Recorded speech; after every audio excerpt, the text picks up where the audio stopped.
And we're back to learning JavaScript. Let me show you the join method. Another array method also turns arrays into strings. So just like the toString method, we can use it to add certain characters as separators. So let me add, and right here we can see our array ARR. Now add the method join. And I add, let's say, plus sign. And you can see this is being given in between all of these array elements. And you can also add white spaces. So white space and then asterisk. Let me add and white spaces, and we have red and green and blue and white and yellow.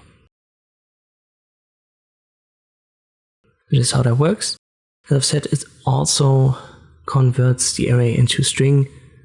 Let me just quickly show you this. I cut this out and I store it in a new variable called str.